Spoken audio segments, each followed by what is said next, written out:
क्या आपके साथ ऐसा कभी हुआ है जिसे याद करके आप रात को सो ना पाते हो, यूं डर डर के बिस्तर के नीचे हमेशा देखा करते हो? मेरे सीखे भी साथ ना हो। मेरा नाम नवमीत है। ये घटना मेरे साथ यूं डर डर के बिस्तर के नीचे हमेशा देखा करते हो मेरे साथ हुआ है, और मैं यही दुआ करूंगा कि ऐसा किसी के भी साथ ना हो। मेरा नाम नवमीत है। ये घटना मेरे साथ तब हुई थी जब मैं 6 साल का था।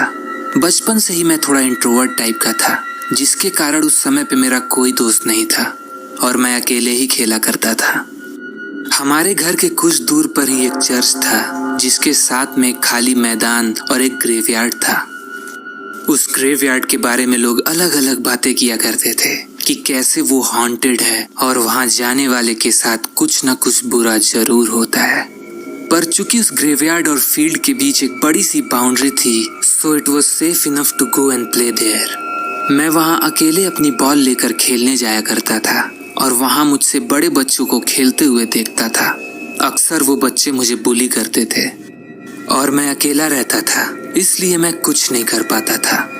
ऐसे ही एक दिन मैं जब वहां खेलने गया तो मुझसे कुछ बड़े लड़कों ने मेरा बॉल छीन लिया। मैंने उनसे बहुत मांगा, पर उन्होंने मेरी बॉल वापस नहीं की, इसलिए मैं वहां मैच ओवर होने का इंतजार करने लगा। शाम काफी हो चुकी थी, ऊपर से ठंडी का मौसम, धीरे धीरे अंधेरा बढ़ने लगा और इसी बीच अचानक उन्होंने खेलते खेलते मेरी बॉल उस ग्रेवयार्ड में फेंक दी। जब मैंने मेरी बॉल उनसे वापस मांगी तो उन्होंने कहा कि अंधेरा बहुत ज्यादा हो गया है और वो कब्रिस्तान में नहीं जाएंगे और वो बॉल कल लौटा देंगे। मैंने उनसे बहुत रिक्वेस्ट किया, भैया मेरी बॉल वापस दे दो ना। मैं अंदर से बहुत दुखी था। एक तो मेरे कोई दोस्त नहीं थे और मेरी बॉल जिससे खेल कर मैं अपने में खुश रहता था, और इन लोगों ने उससे भी ग्रेवयार्ड में फेंक दी। ओए तू घर जा, कल तेरी बॉल तुझे वापस कर देंगे, अभी अंधेरे में हम नहीं जा रहे कब्रिस्तान में। ये बोलकर वो सभी लड़के वहां से चले गए। मैं रोता हुआ घर आया और खाना खाने लगा। खाना खाने के बाद मैं लेट गया। मेरे दिमाग में बस यही चल रहा था कि किसी तरह से बस मेरी बॉल वापस मिल जाए।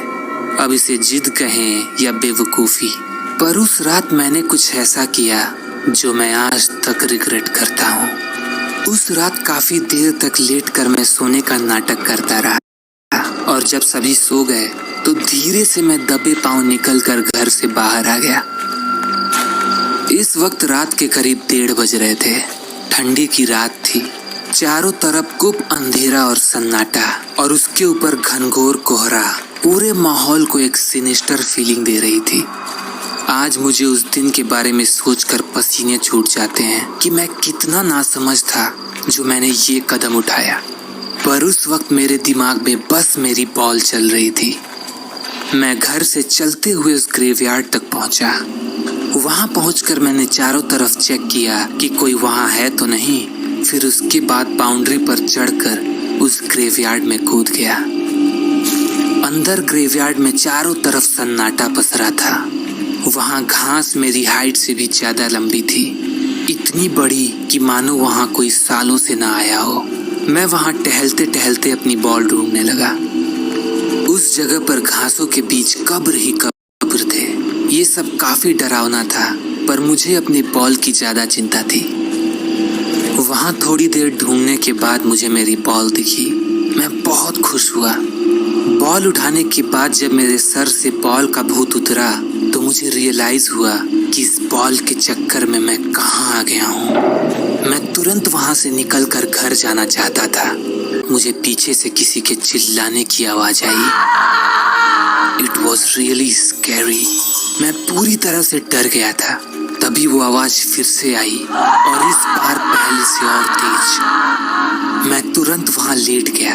लंबी घास में मैं पूरी तरह से लेट गया और वहां देखने लगा। मुझे वहां से बस तेज आवाज में चिल्लाने की आवाज आ रही थी, पर वहां कोई दिखाई नहीं दे रहा था।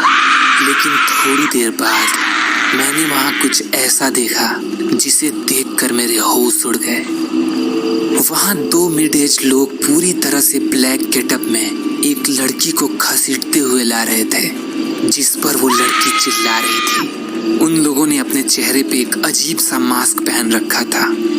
उन्होंने उस लड़की को जमीन पर पटक दिया और उसके ऊपर बॉटल से कुछ गिराने लगे। एट फर्स्ट मुझे समझ नहीं आया, पर महक आने पे मैं सब समझ गया। It was kerosene oil. मैं ये सब देख रहा था, पर मुझे कुछ भी बोलने की हिम्मत नहीं हुई।